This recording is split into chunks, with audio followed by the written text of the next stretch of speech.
Magandang araw po, welcome po sa aking channel, Love Night TV. Patalasasang po, meron po ba kayong mga properties na napapabayaan or non-performing assets? Plan nyo ibenta, pero wala kayong oras sa pagbenta nito. Kung ito'y pagkakatiwala nyo po sa amin, tawag lang po kayo sa aking numero, usap po tayo, gawa ko po ng video for free. Yes, libre po, wala po kayong babayaran. Tutulungan pa namin kayong mabenta ang inyong property. Kami na po bala sa marketing, sa boosting or paid ads. Even sa tripping, hindi na po kayo mapapagod sa pag-entertain ng mga buyers. Kami na po bala sa lahat. Tawag lang po kayo.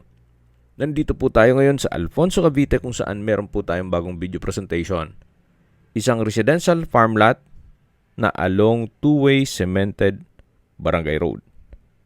May access na rin po dito ng tubig, kuryente at internet provider gawa ng marami na rin pong mga bahay bakasyunan dito sa area.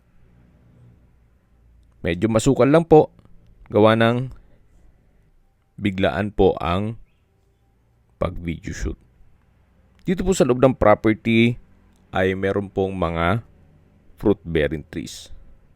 Gaya ng nyog, saging, santol, langka, mangga, at marami pa pong iba.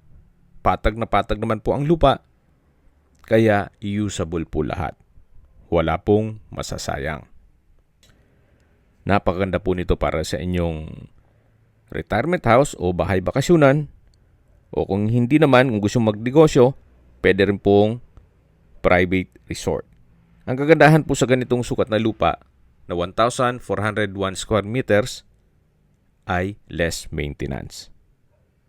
At syempre, kung sakto lang din ang budget ninyo, pwede na po ito. At mamaya po sa dulong parte nitong video, pag-usapan natin ang presyo nito pati distance, location at travel time. Yan po, tunghayan nyo po. Napakatahimik po ng lugar, sariwa ang hangin, at malamig po ang klima. Ito po yung nasa mataas na lugar. Ang estimated elevation above sea level ay 1,168 feet. Okay, sa distance, location at travel time portion na po tayo. Mula po sa bayan ng Alfonso, ang distance is 1.7 kilometers at ang travel time is 6 minutes. Kumpleto na po doon gaya ng public market, groceries, convenience store, remittance center, drugstore, bank, school, church at hospital. Yan po yung lagi kong binabanggit sa inyo na dapat nyo i-consider sa paghanap ng property, yung meron pong malapit na hospital. Hindi ko nun po sinasabing sakitin kayo, yan naman po for emergency purpose lang naman. At mula naman po sa Tagaytay Bypass Road, ang distance is 6.1 kilometers at ang travel time is 12 minutes. Mula naman po sa Twin Lakes, ang distance is 11 kilometers at ang travel time is 20 minutes. Mula naman po sa Tagaytay Rotonda, ang distance is 17 kilometers at ang travel time is 30 minutes.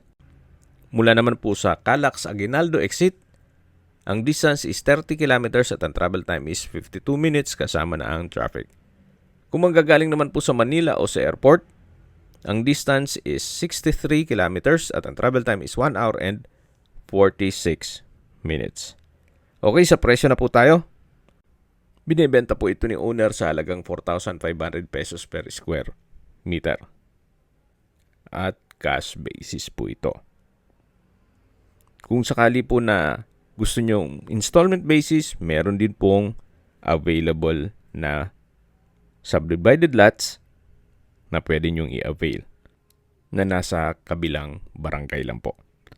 Kung may mga katanungan po kayo, tawag lang po kayo sa aking numero. At sa mga kababayan naman natin nasa ibang bansa, meron po akong Telegram. Sa mga iPhone user naman, may iMessage. Meron din pong Imo, Skype, Viber at WhatsApp. Same number lang po, 0917-316-3399. Sa mga nagtatanong naman po ng aming Facebook, meron po aming Facebook page na Nov9TV at Facebook Reel Video. Meron din pong TikTok at Instagram. May ibang YouTube channel po kami na The Nov9TV Channel, Nov9TV Listings, Nov9TV On The Spot, Nov9TV Updates, at Nov9TV House Rental. Sana po naibigan nyo ang video presentation. Paki-like and subscribe na lang po sa aking channel para ma-update din po kayo sa aking future listings. Kung sakali po hanap nyong mas malaking sukat ng lupa, meron din po kami ibang listings na pwede nyong pagpilian. Huwag po kayong mag-atubiling tumawag sa amin, then let us know your budget para malaman namin kung anong property pwede naming elok sa inyo. Sa lahat pong viewers, subscriber at nagtiwala po sa amin, salamat po sa suporta. Ingat po kayo lagi at yung pamilya. Maraming salamat po.